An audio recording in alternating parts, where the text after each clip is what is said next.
میں اور فرمان میاں کی نظامت میں یہ سوسائٹی بڑے عمدہ کام انجام دے رہی ہے۔ اب میں گزارش کروں گا جامعۃ الرضا کے موقر استاد حضرت علامہ مولانا مفتی شہزاد عالم صاحب چلنا، جو محتاج تعارف نہیں، الحمدللہ دین و سنیت اور مسلک حق کی ترجمانی کے لیے آج ہندوستان ہی نہیں بلکہ دنیا کے الگ الگ خطوں میں ان کے دورے ہو رہے ہیں، اور اپنے تحریری کتاب کو اہل سنت والجماعت کے عقیدے کی ترجمانی حفاظت کا کام انجام دے رہے ہیں۔ سیاست باقیہ کی تحقیق، آپ اس موضوع پر انشاءاللہ ان کی گفتگو کو سننے کے بعد جو نام نہاد مولائیوں جدید روابط کے اعتراض ہیں ان اعتراض کا بہت اچھا انشاءاللہ دفاع کریں گے۔ اللہ رب العزت ان کے عمل میں برکت نازل فرمائے۔ بلند آواز سے نعرہ لگائے، نعرہ تکبیر، نعرہ رسالت، نعرہ غوثیت، مسلک اعلیٰ حضرت، مشائخ نظام، بستی بستی دریا دریا، نعرہ تکبیر۔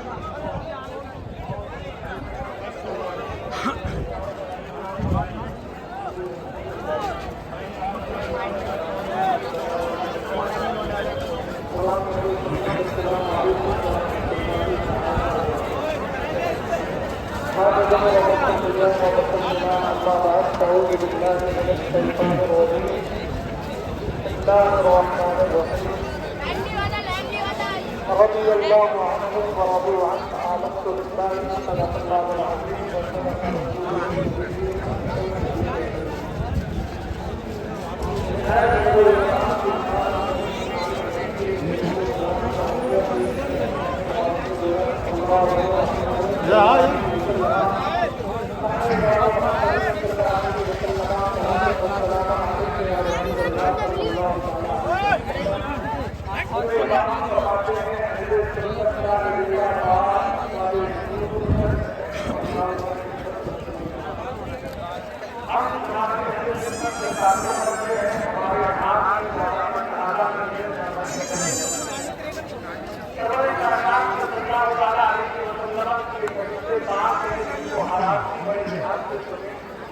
اور آج کے دور کے اعتبار سے اس کو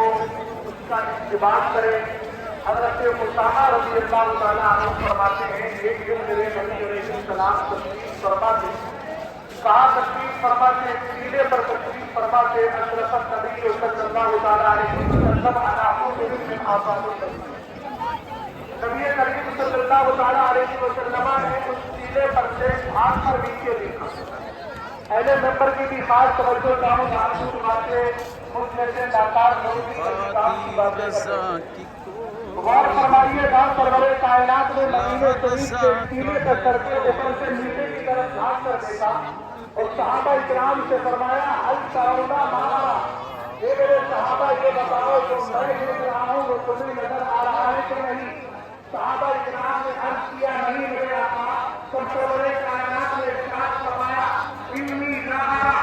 الفتنہ خلال بیوت، انی لا الفتنہ تقع خلال بیوتکم کما واقع القبر، اور ایک روایت میں ہے کواقع القبر۔ سرور کائنات صلی اللہ تعالیٰ علیہ وسلم نے ارشاد فرمایا، میں اس وقت اپنی آنکھوں سے دیکھ رہا ہوں تمہارے گھروں کے اندر فتنے ایسے اتر رہے ہیں جیسے پانی کے قطرے تمہارے گھروں میں اترتے ہیں، اور کیا کرتے ہیں؟ پانی برسات کا موسم ہو رہا ہے، ہر آدمی جانتا ہے کہ پانی برستی ہے اور اس کے قطرے گرتے ہیں، آج گھر میں کیا کرتے ہیں؟ آج ہمارے پورے ہندوستان کو آپ دیکھیں، ہر گھر کے اندر ایک عجیب کہانی ہے، ہر علاقے میں ایک عجیب کہانی ہے، ہر جگہ ایک نیا فطرہ پیدا ہو رہا ہے۔ سرور کائنات نے پہلے ہی فرما دیا، لیکن یہ کون سا فطرہ ہے؟ آئیے ذرا مسلم شریف کی حدیث پاک کو اٹھائے۔ سرور کائنات صلی اللہ تعالیٰ علیہ وسلم نے فرمایا، یقول فی آخر الزمان یتہون تظہرون یاتونکم من الاحادیث بما لم تسمعوا انتم ولا آباؤکم فإیاکم وإیاہم لا یضلونکم ولا یفتنونکم۔ سرور کائنات نے فرمایا، آخری زمانے میں میری امت میں دجال، مکر و فریب کرنے والے، جھوٹ کا پیدا جھوٹ بولنے والے لوگ پیدا ہوں گے۔